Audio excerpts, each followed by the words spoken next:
Welcome to the Spirit of Dating podcast. I'm George Duss. If you're new here, you can follow the show wherever you listen. Last episode, we talked about how dating apps changed the game.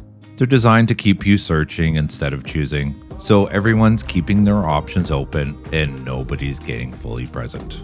Today, we're looking at what that actually feels like in real time. Things are going well, the dates feel good, there's a kiss, real connection. Then the next day, something shifts.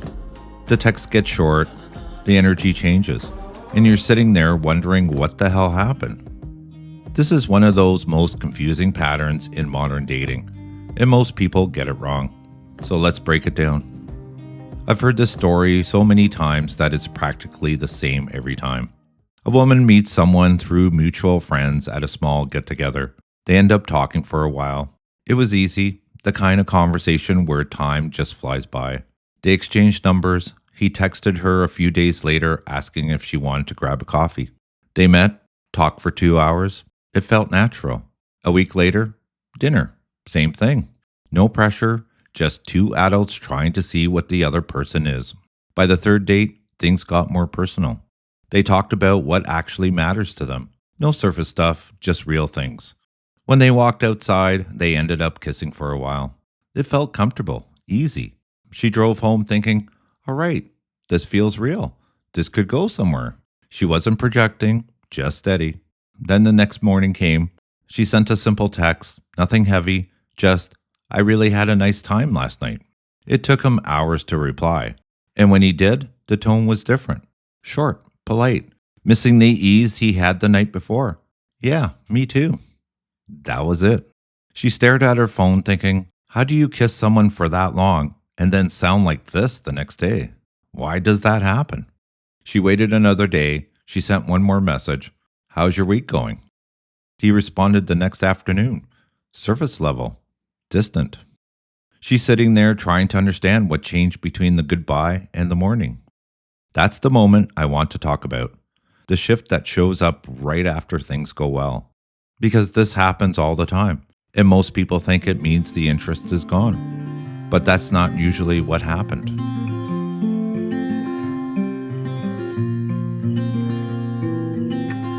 Here's what usually happens in this moment.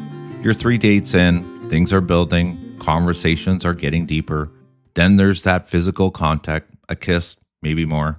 The next day, he goes quiet. Most people think the problem is what happened physically. Like maybe it was too soon, or maybe he got what he wanted and lost interest. That fear hits especially hard when sex is involved. Did he just want to sleep with me and now he's done? And look, there's a real difference between a guy who needs time to process and a guy who's just done or was playing games from the start. The key is pretty simple. Genuine hesitation shows up with continued effort. If he's still making plans, still checking in, just moving slower, that's probably pacing. If he disappears and only resurfaces for sex, that's something else entirely. We're going to do a whole episode on how to tell the difference between guys who are genuinely interested and guys who are just playing. The research on this is pretty clear and it matters. But for this episode, we're talking about what happens when the interest is actually there, but the pace feels uneven. Even if it was just a kiss or things went further physically, the pattern is the same. And it's worth understanding so you don't confuse healthy pacing with being played. What actually shifted? During the date, everything was contained. He was present with her, not thinking about what comes next. The physical intimacy felt right because he was there with her. Not in his head, just there. But the next morning, reality sets in. Now the situation feels different. What happened wasn't bad, but it made things real. 3 dates, personal conversations, physical intimacy. Things are moving somewhere now. And if he's not sure he's ready for where this is going, he slows down. It's not like he doesn't like her. The next step suddenly feels real and he needs time to catch up to it. She's already there. She felt the connection and she's ready to keep building. But he's still processing. He's still trying to figure out if he's ready for what comes next. And that gap, that's where the confusion lives. Most people miss this part. When things get weird after a good date, it's usually not about whether the date was good or bad. It's because the pace suddenly feels uneven. She's ready to keep that momentum going, but he needs time to let it settle. And when she reaches out with the same warmth that they had the night before, but he responds with distance, she thinks something changed about her. But what changed was the frame. The date had a beginning and an end. The next day doesn't. And that open ended feeling creates pressure he wasn't expecting. Let's look at the two different experiences here. She left the date feeling clear. The conversation was real. The kiss, or whatever happened between them, confirmed what she was already feeling. This person gets her. So when she texted him the next morning, she wasn't being anxious. She was just being consistent. For her, texting was natural. It was saying, that was real. I'm here. That makes sense. It's a healthy response. But his experience was different. He had a good time and liked her. What happened physically felt right in the moment. But when he woke up the next morning, the frame shifted. During the date, there was no pressure. He was just present with her. But the day after deeper connection, especially physical connection, there's an implied expectation. If the date was good and they got intimate, then the next natural step is more dates, more closeness, eventually a relationship. That reality hits him the next day. And if he's not sure he's ready for that progression, he hesitates. That thinking creates distance. It's not emotional distance from her. It's more like internal distance from the moment they shared. He's pulling back from the pace, not from her. This is important. He didn't act weird during the date because closeness felt easy in the moment. There's no decision to make, just, am I enjoying this? And the answer was yes. But afterward, he has to decide if he wants to maintain that level of closeness going forward. So he responds, but he's careful. He's trying to figure out his own answer before he signals too much interest. He doesn't want to lead her on if he's not ready. To her, that careful response feels like he's backing off, like the connection is fading, like maybe she was just another hookup. But to him, it feels like he's being careful, being responsible. Here's the behavior pattern that shows up. When she reaches out after a good date, she's matching the energy they had in person. Her warmth is consistent. The text feels like a natural continuation of the conversation. But when he responds differently, shorter, more guarded, less engaged, she reads that as a change in his interest. But what's actually happening is a mismatch in processing speed. She processed the date in real time. By the time she texted, she was clear about how she felt. He's still working through it. He liked the date, but now he's thinking about what comes next. And that thinking creates hesitation. That hesitation isn't about her, it's about readiness. But she can't see that. All she can see is the difference in energy, and that difference feels like rejection. So now she pulls back to protect herself, and he stays quiet because he doesn't want to lead her on. This is where most people get it wrong. They think if someone's interested, they'll be consistent, match your energy, and won't pull back. But that's not always how it works. Sometimes the interest is there, but the readiness isn't. Or at least that's what it looks like. He might genuinely like her and see potential, but he's also thinking about the practical stuff, his schedule, his bandwidth, whether he's emotionally available right now, whether he actually shows up the way she's going to need him to. Those are real considerations, and they take time to sort through. But here's the problem. While he's taking that time, she's filling in the gaps with stories. What his distance means. What did she do wrong? And those stories are always worse than the truth. The truth is usually just, I like it, but I need to think about whether I'm ready for this. But she hears silence, and that silence gets interpreted as rejection. Both people are doing what makes sense to them. She thinks the interest is gone, while he's taking time to be sure. And neither one says what's actually happening. So the gap widens. She pulls back because she doesn't want to chase someone who's not interested, while he stays quiet because he doesn't want to promise something he can't deliver. And what could have been a simple conversation about pacing becomes a silent standoff. But here's the distinction that matters. If he's genuinely processing, he'll still respond. It may take longer, the tone may be different, but he's not disappearing. He's still there, just quieter.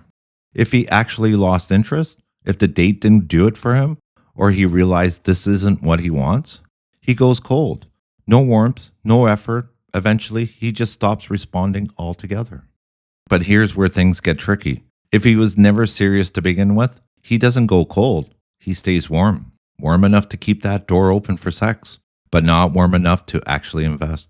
He'll text you late at night. He'll respond when you reach out, but he won't make real plans. He won't move things forward.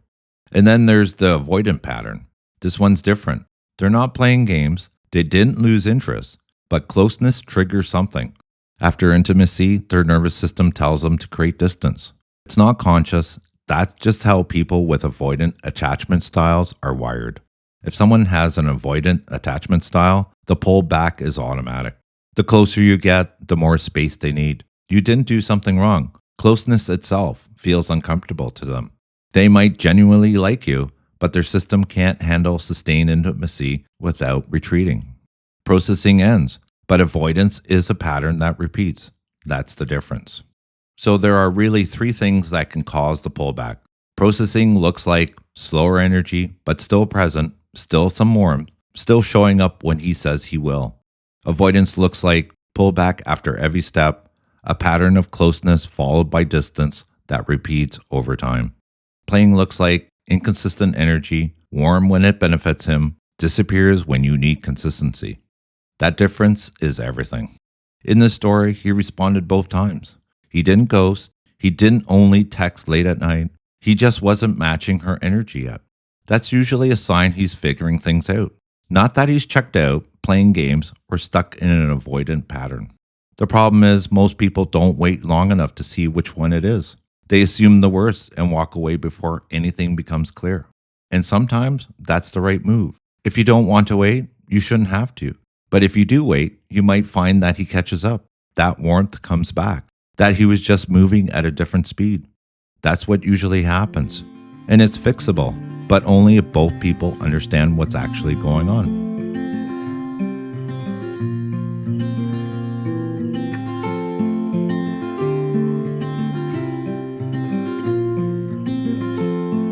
So let's say you give him space, send a light message, and he responds, but the energy's still off.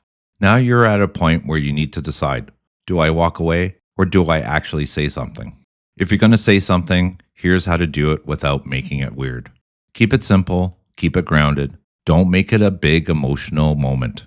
Something like this. Hey, I just want to check in. The other night felt really good to me, but I'm noticing the energy feels different right now. I'm not trying to pressure you. I just want to know where your head's at. That's it. No drama, no accusation, just a direct question. Most guys will appreciate that because now they don't have to guess what you're thinking and they can actually tell you the truth instead of just pulling back and hoping you get the hint. And here's what his response will tell you. If he's genuinely processing, he'll be honest. He'll say something like, hey, I had a great time too. I'm just trying to figure out if I'm ready for something right now. It's not about you. That's real. Someone being straight with you. You may not like the answer, but at least you know where you stand. If he's evasive, if he gives you something vague like, I don't know, I'm just busy, without any real explanation, that's different. That's someone who doesn't want to be honest. And if he gets defensive or turns it around on you, if he says, why are you being so intense? Or, I don't think we were that serious, that's your answer right there. He's not interested in having a real conversation. The point is, asking directly cuts through all the guessing. You stop wondering, you stop analyzing every text, you just ask. And yeah, it's vulnerable. Yeah, it's uncomfortable. But it's better than spending 2 weeks trying to decode silence. Now here's the other side of this. If you're the one who needs space after a good date, say that. Don't just go quiet and hope the other person figures it out. Because they won't. They'll just think you've lost interest. You can say something like, I had a really good time with you. I'm just trying to process how I'm feeling about everything. I'm not disappearing. I just need a few days to think. That's all it takes. One message, 20 seconds. Now the other person knows. They're not sitting there wondering if they did something wrong, not personalizing your distance. You gave them context, and that context changes everything. Most people think saying you need space makes you look weak or uncertain, but actually, it makes you look grounded, like someone who knows themselves and isn't afraid to be honest about who they are. And that's attractive. Way more attractive than just going cold and leaving someone confused. Now let's talk about when this pattern flips, because it's not always the guy who pulls back. Sometimes the woman is the one who needs space after a good date. And when that happens, the guy goes through the exact same confusion. He's sitting there thinking, the date went great. We kissed. She seemed into it, but now she's distant. What happened? And he starts doing the same thing, analyzing, replaying the night, wondering if he came on too strong or not strong enough. Here's what usually happens in that scenario. She had a great time and liked him, but the next day something shifted for her.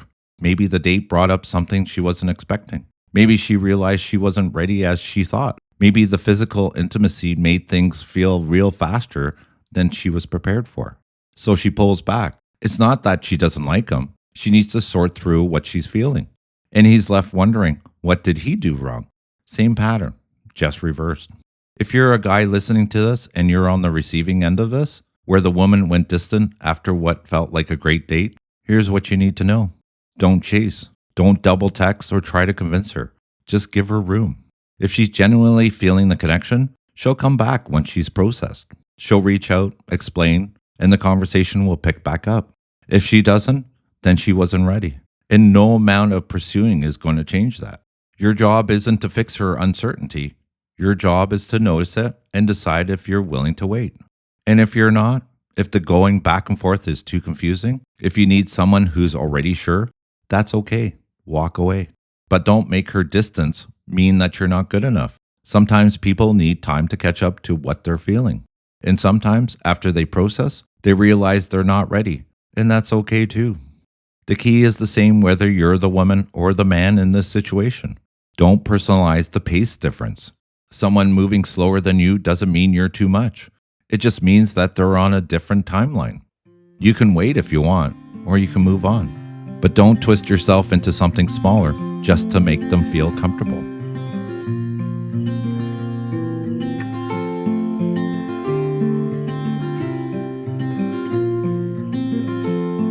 Let's talk about the energy underneath this pattern. The feminine tends to move towards closeness after a good experience. She wants to maintain the warmth, to keep building. That's not needy. That's how connections get processed, through continuity. The masculine tends to move towards space after closeness. It's not that he didn't enjoy it. He needs to process internally before moving forward. That's how readiness gets tested for him, through reflection. Neither one is wrong. They're just operating on two different timelines. She wants to keep the momentum, while he wants to let it settle. And when those timelines don't match, it creates confusion. The key is recognizing that the timing difference doesn't mean the interest isn't there. It just means both people need to adjust their pace. So what do you actually do in this moment? When the texts shift and the energy changes? When you're sitting there wondering if you should reach out again or just let it go? First thing, don't spiral. I know that's easier said than done, but the moment you start analyzing every word, replaying the entire date in your head, trying to figure out what you did wrong, you already lost the thread. Your job right now isn't to decode his behavior. Your job is to stay grounded in what you know.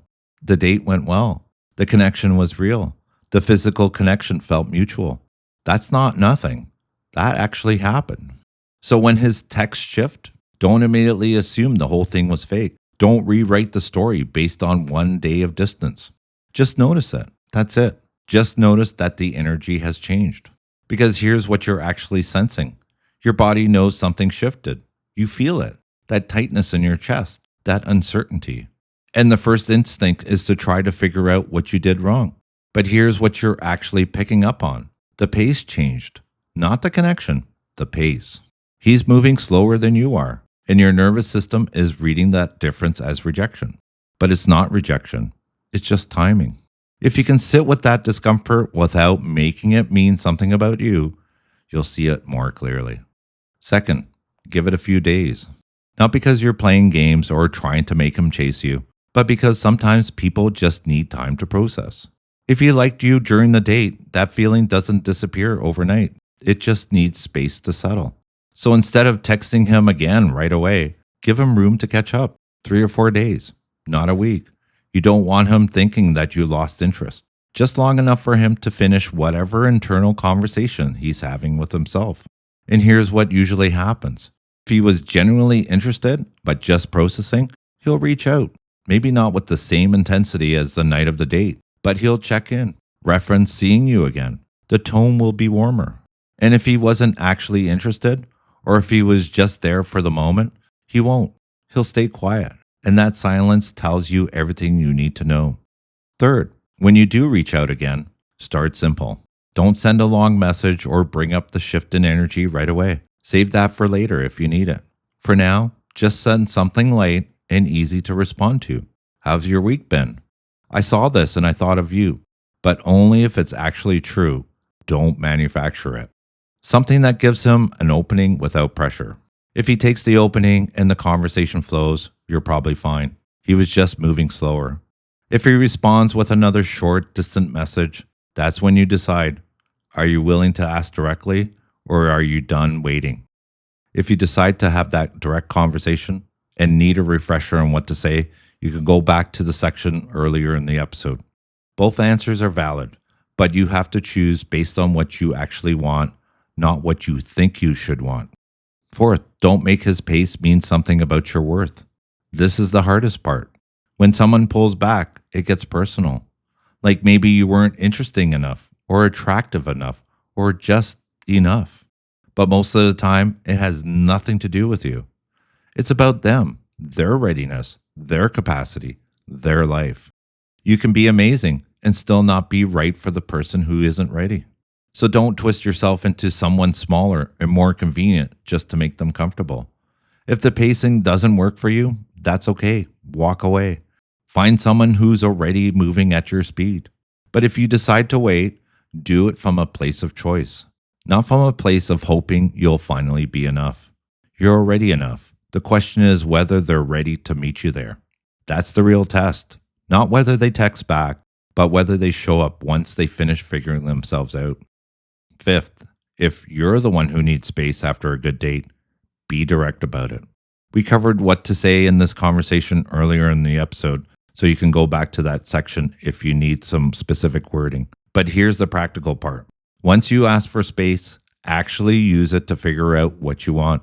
Don't just avoid thinking about it. Take the few days you ask for, sit with how you feel. Are you hesitating because the pace feels fast? Or is it because you're not actually interested? Are you protecting yourself from something real? Or are you genuinely not ready? And then, and this is important, follow through. If you ask for a few days, reach back out in a few days. Don't leave them hanging for 2 weeks wondering if you're still thinking or if you're gone. If you realize that you're not ready, say that. If you realize you want to keep seeing them, say that too. The space only works if you actually use it to get clear and then communicate what you figured out. Look, here's what this really comes down to. When things get weird after a good date, it usually says more about pace than interest. Whether it's them pulling back or you going quiet, the reason is usually the same. The next step feels real now, and if someone's not sure they're ready for it, they hesitate. That hesitation isn't personal, it's practical, at least most of the time. If you're the one waiting, your job isn't to convince them to keep moving. Your job is to notice the pace mismatch and decide if you're willing to wait for them to catch up. If you're the one who needs space, your job is to be honest about it and actually use that time to figure out what you want. Either way, the timing isn't about anyone's worth. It's just about readiness. If the pace works, stay. If it doesn't, move on. Sometimes good dates just need time to turn into something more. And speaking of timing, this is the last episode of 2025. I'm taking a well-deserved break over the Christmas holidays, and I wish everybody happy holidays and Merry Christmas. The show will be back in January with more real stories and clear insights into modern dating. And if this episode helped you see something more clearly, you can follow the show wherever you listen.